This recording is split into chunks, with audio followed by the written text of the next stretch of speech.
back on the Studebaker where we left off. We were making some engine noises. Well, I am getting fumigated from this darn tank that's busted in the back. And let me tell you, I've been beating on it, and it's got a lot of holes in it. Yeah, that's not the floor.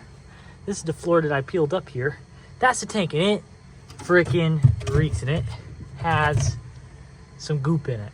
So what we're doing is trying to bust it out. I'm not trying to do this the proper way because there's no proper way to go about it, but to just knock it out. It is pretty darn rotten. Trying to break through it here. Yeah, it's bad, but all the brackets are broken. The frame ain't holding nothing no more. It needs to come out. I don't know what's holding it. I have a wire here for our sending unit. We'll just cut because, let's be honest, we all know that sending unit ain't no good. It'd be a miracle if it was. But let's try to get this thing out. One bracket over here that's left. Everything else is broken. So let's just give it some of these. Let's see if we can bring it down. Whew. Try not to rip my leg open on rust. Alright, that's a lot lower. If that bracket over there would just give out, maybe I need to take my tire iron that I got here and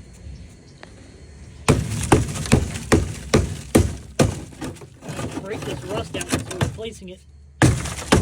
Anyway, this whole piece is going to come out.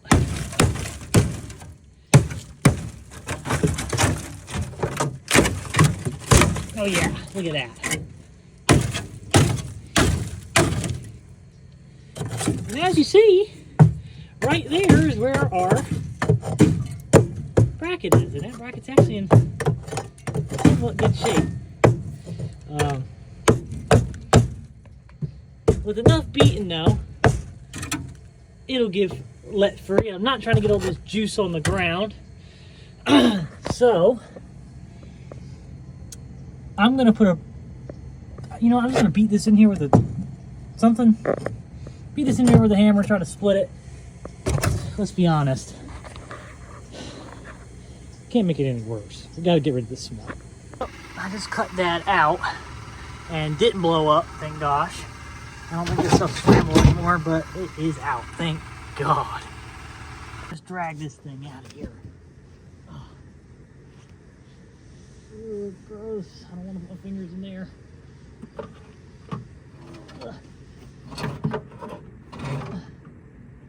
We have a gas line here. I don't know if it's attached to anything. Oh, it's not attached to anything. Move our water bath right now. Oh yeah. Yuck. I think it's salvageable. Yeah. Psych. Ooh. That thing is toast.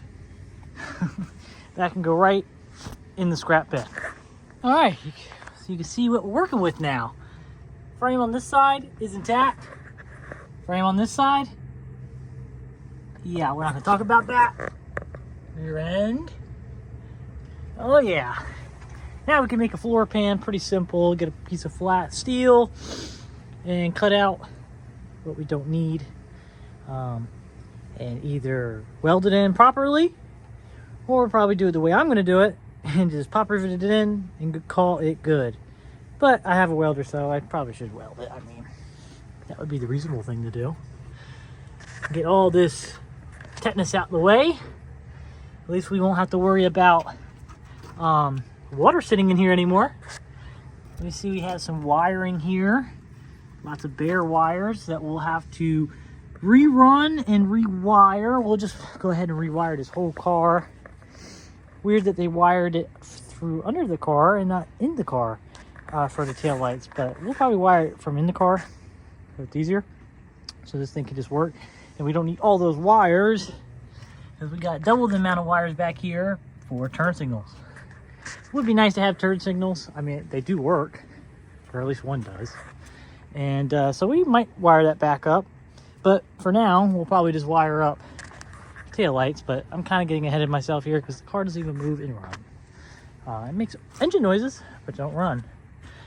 So let's move on to that engine and get that thing running and idling on its own, hopefully, or at least running for a little bit so those stuck rings can be unstuck. It's the next day and the rain seems to be out of here for today. And before we start messing with this motor, we need to get some bigger battery cables. These are stupid 12-volt cables that somebody put on here, and they're not big enough. It needs at least O-gauge cable for a 6-volt system to work properly. And so we need to get those, and I got those coming. Buddy of mine's picking them up in town. Only one place in town had that size cable in stock. But in the meantime, we need to get this hood off of here. 1, to fix it. 2, it's pulling apart because the hinges aren't working. I sprayed a bunch of PB Blaster on them, and we're gonna try to get them unseized so we could at least bend these brackets back up, unbolt the hood, and actually fix it. I see it has a spring here. That must help it stay in the down position. So we're gonna try to pop those off because 1, we have no hood latch, unfortunately. It seems to be long gone. So we'll have to make some kind of hood pin or something cool for it just to get it to stay closed. So let me get my pry bar. We're gonna try to pry on this and see if we can actually get the hood to spring open a little bit. You can see here I got the pry bar under here now, and if we just, I may have to come up with something to put under here. See if we can move it any.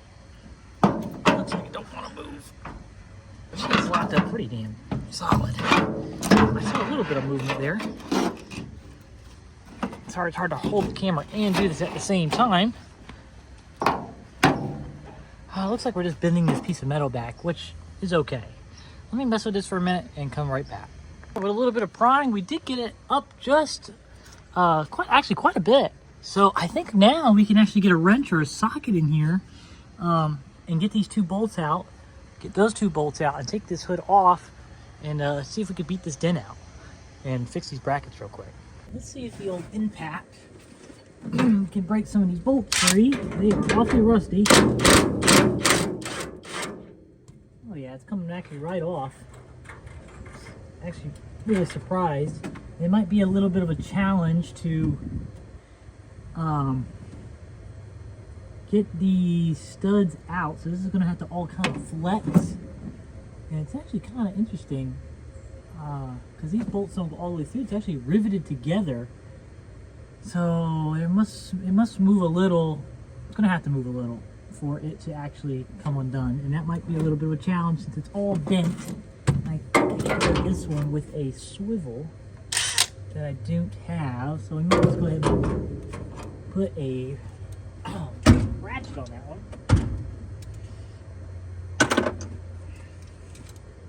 I have a swivel, I just don't feel like going to get it.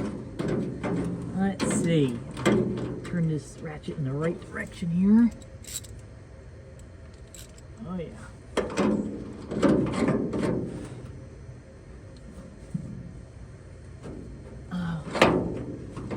Well, that would be the wrong direction. A little difficult to get to here. It would be nice to have a deep socket. Again, I have one. I just don't feel like going to get it. It looks like it's turning. I hope it's not turning the whole thing.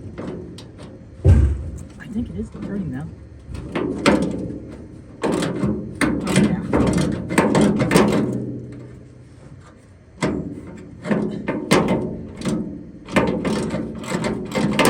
PB Blaster, that's the stuff to use right there. Use Croil. I've used it all. Croil, WD-40, PB Blaster. PB Blaster is definitely my favorite when it comes to this kind of stuff. It seems to just work the best. But I think it's all a preference thing anyhow. Alright, those 2 are off. We'll sit that on my trailer here so I don't lose those nuts.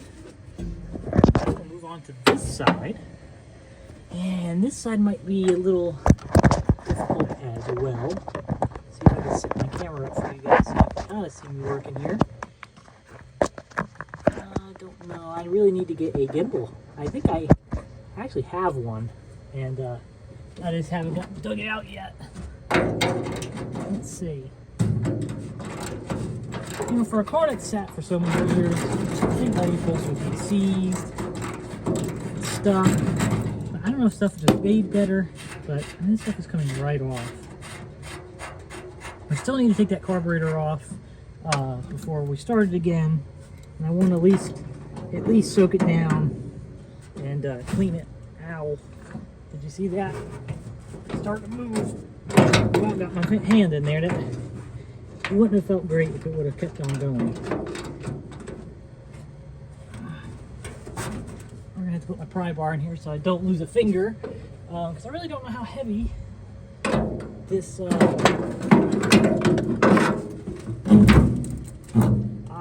Okay, so it's spring loaded, like I was saying, which makes it a little bit of annoying.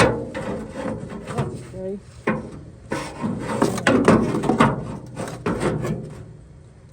Jam my pry bar in there so this doesn't move anymore.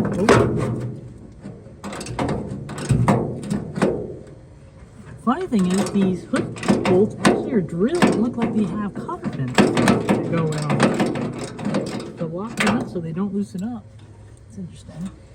Never seen that one before. Hood hinges are free though. That's a good sign. We'll definitely have to heat them up and bend them to get them in the right shape again. I don't think they're supposed to be bent. They're probably supposed to be straight. I'm gonna look up a picture. Maybe somebody can share a picture to me on Facebook or something and help me out there. We got all the bolts out. That's good because I thought I was gonna have to cut it apart. Now comes the fun part, is seeing if I can hammer these away and off those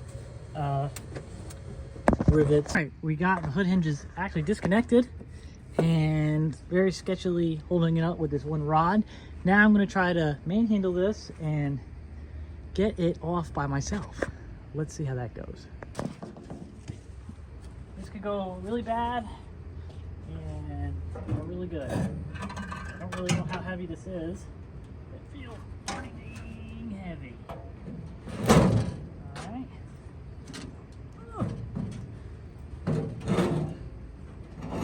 We might go with the... Oh, never mind. We're going for it. Oh! Oh! Hood is off. Woo! Success.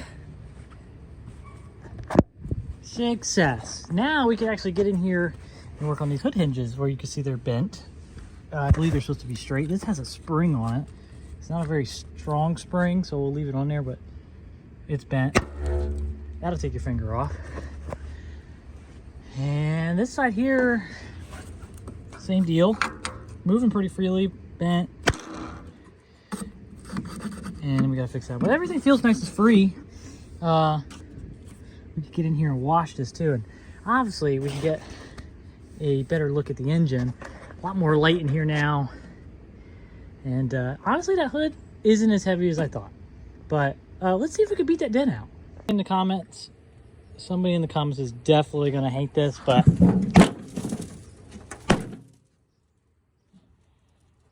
if it works, it works.